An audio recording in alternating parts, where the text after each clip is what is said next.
Selanjutnya adalah metode transportasi. Metode transportasi adalah suatu metode yang digunakan untuk mengatur distribusi dari sumber-sumber yang menyediakan produk yang sama ke tempat-tempat yang membutuhkan secara optimal. Kita lihat contohnya. Suatu perusahaan yang mempunyai 3 pabrik, yaitu pabrik W, H, dan P. Perusahaan itu menghadapi masalah alokasi hasil produksinya dari pabrik-pabrik tersebut ke gudang-gudang penjualan di A, B, dan C. Nah, kalau kita lihat tabel kapasitas dalam pabrik W itu sekitar 90 ton, kemudian di pabrik H itu 60 ton, kemudian di pabrik P itu adalah 50 ton, sehingga totalnya itu adalah 200 ton. Kebutuhan dari gudang-gudang tersebut, yaitu dari gudang A itu membutuhkan 50 ton, gudang B itu membutuhkan 110 ton, dan gudang C itu membutuhkan 40 ton, sehingga total pun 200 ton. Oke. Kalau kita tampilkan di dalam tabel, kita lihat seperti ini. Ya. Jadi ini ada biaya per tonnya. Jadi pada saat kita ingin mengirimkan barang dari pabrik W ke gudang A itu butuh 20 ya biayanya, kita anggap 20.000 ya. Kemudian dari pabrik W ke gudang B itu 5.000, dari pabrik W ke gudang C itu 8.000, kemudian dari pabrik H ke A 15, A ke B 20, H ke C itu adalah 10. Kemudian dari pabrik P ke A itu 25, P ke B 10, dan P ke C 19. Seperti itu.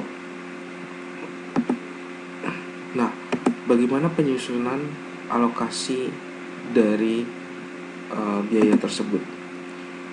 Aturan pertama, jumlah kebutuhan tiap-tiap gudang diletakkan pada baris terakhir, jumlah kebutuhannya.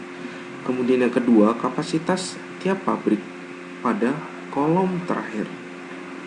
Ya, jadi kebutuhan itu pada baris terakhir, kemudian kapasitas itu pada kolom terakhir. Kemudian yang ketiga, biaya pengangkutan diletakkan pada segi 4 kecil. Oke.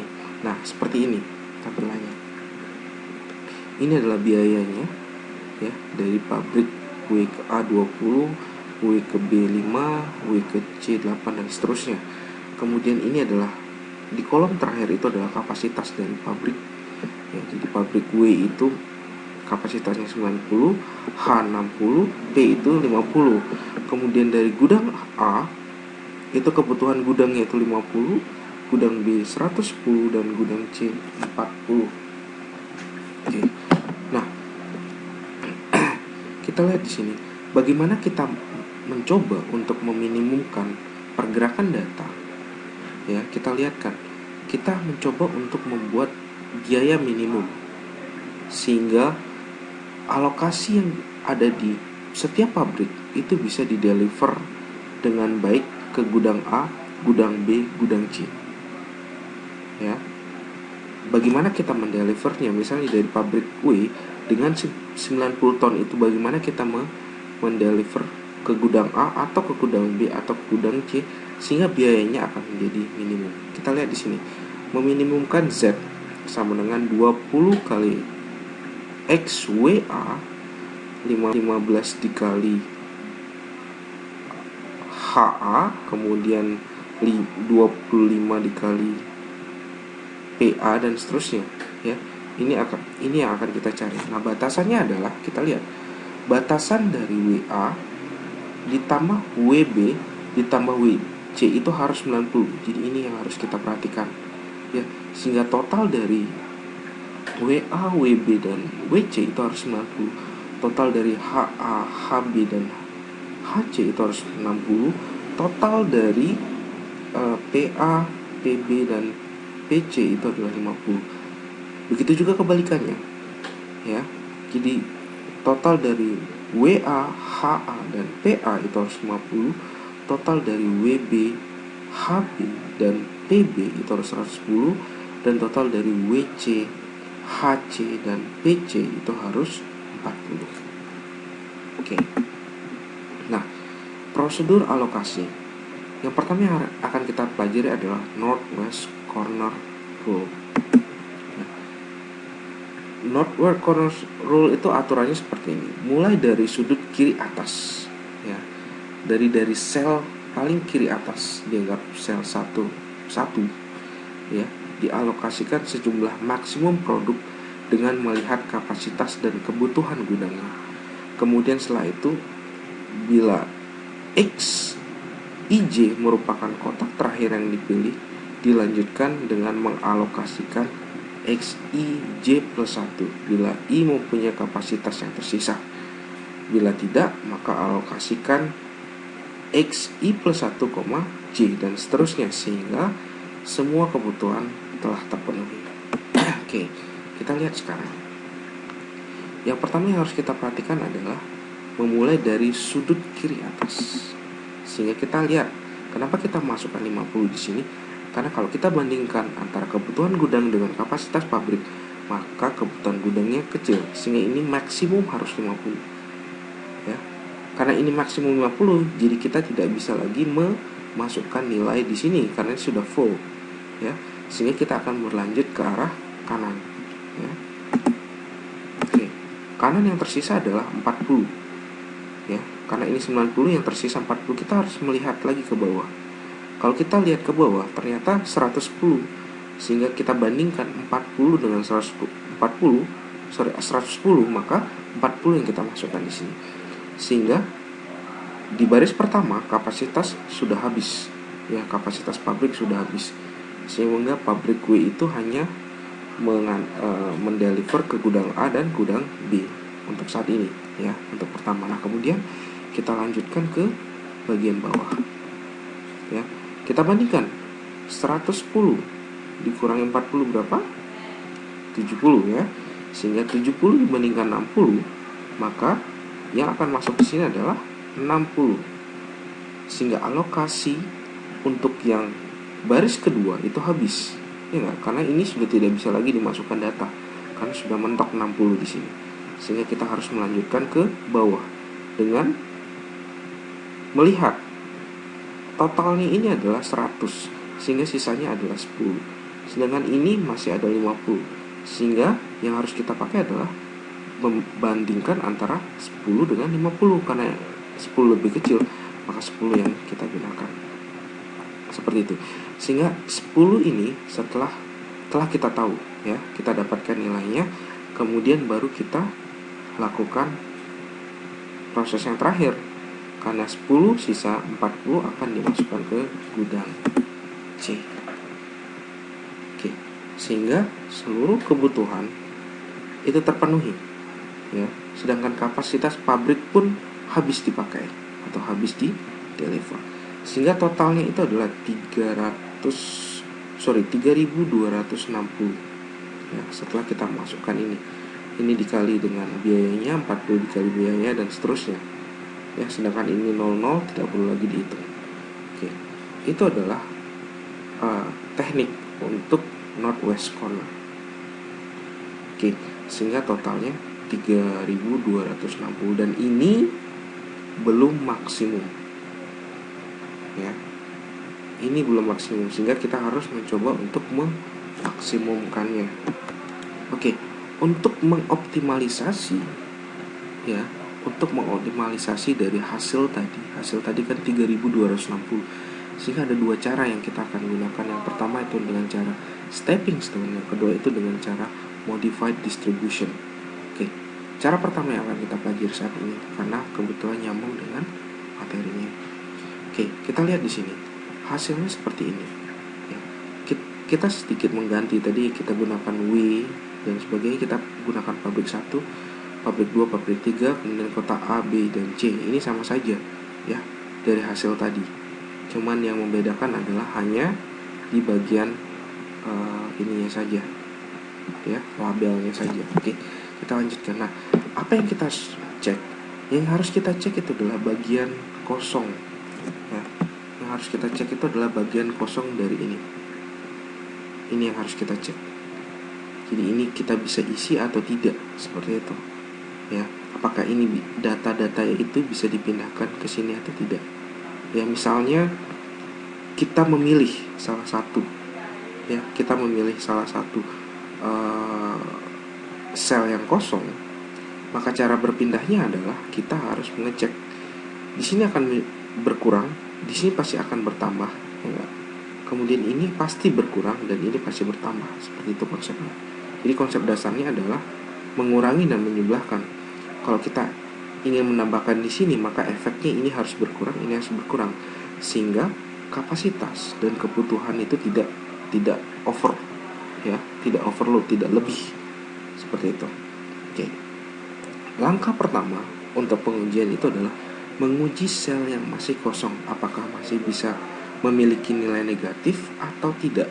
Artinya masih bisa menurunkan biaya transportasi atau tidak.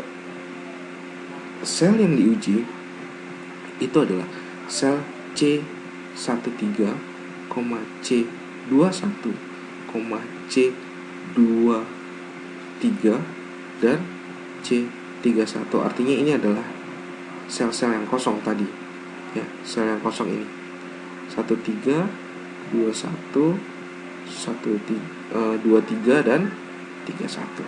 Oke. Nah, pengujian yang dilakukan itu dengan cara stepping stone. Pada metode ini, pengujian dilakukan mulai dari sel kosong, lanjut bergerak, bisa searah jarum jam atau berlawanan jarum jam, ya, ke arah sel yang terisi dengan alokasi. Ke arah sel dengan terisi alokasi. Jadi hanya ada satu sel yang kita cek yang kosong, ya. Jadi pada saat kita melakukan pergerakan, begitu seterusnya, dan secara lurus, tidak boleh diagonal. Jadi kita harus membuat pergerakan persegi, ya, pergerakan persegi ke arah sel yang telah berisi dengan alokasi. Begitu seterusnya sampai kembali ke sel kosong tersebut. Setiap pergerakan itu akan mengurangi dan menambah secara bergantian biaya pada sel yang kosong. Yang nanti kita akan perhatikan tanda panah dan tanda plus minusnya. Oke. Untuk pengujian 1.3, kita lihat 1.3 biayanya adalah 8. Bergerak ke sel 33, ya. Bisa juga bergerak ke sel 12, tetapi tidak bisa bergerak ke sel 11. Kenapa? Karena kalau kita bergerak ke sel 11, maka ini kosong, sehingga kita tidak bisa melakukan pergerakan lurus, ya. Hanya bisa dilakukan adalah pergerakan horizontal, dan itu dilarang, sehingga kita harus melakukan pergerakan lurus saja. Karena ini tidak bisa, maka kita menggunakan yang 12, ya, seperti itu, sehingga akan dikurangi 19 pergerakannya. Kemudian bergerak ke 32 itu ditambah 10, dan bergerak ke 12 itu akan dikurangi 5, ya. Karena nilai ini kan berkurang. Saat kita menambahkan ini, maka nilai ini berkurang, nilai ini pun berkurang, tapi nilai ini bertambah, sehingga balance. Oke. Sehingga untuk sel C13 itu 8 dikurangi 19, ya, ditambah 10 dikurangi 5, maka min 6 nilainya, ya.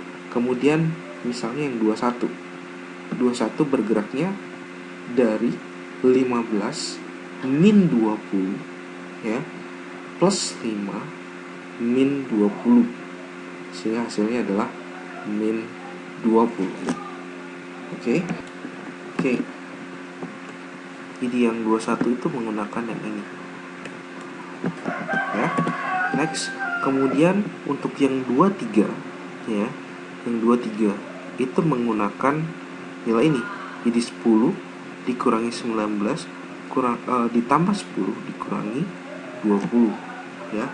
Yang digunakan adalah ini pergerakan. Oke. Yang tadi ini, ya, yang merah. Kemudian kita lihat yang itu 23, ya. Kemudian yang terakhir 31 kalau kita gunakan pergerakan ini kan tidak mungkin karena ini kosong, Sehingga yang digunakan itu adalah yang ini, pergerakan ya. Sehingga yang dilakukan adalah 25 dikurangi 20 ditambah 5 dikurangi 10, sehingga nilainya 0. Oke, sekarang kita akan lihat ini ya. Yang dapat meminimumkan atau mengurangi paling banyak biaya itu adalah pada sel 21. Jadi yang bisa mengurangi banyak biaya itu ada di sel ini ya, sel ini.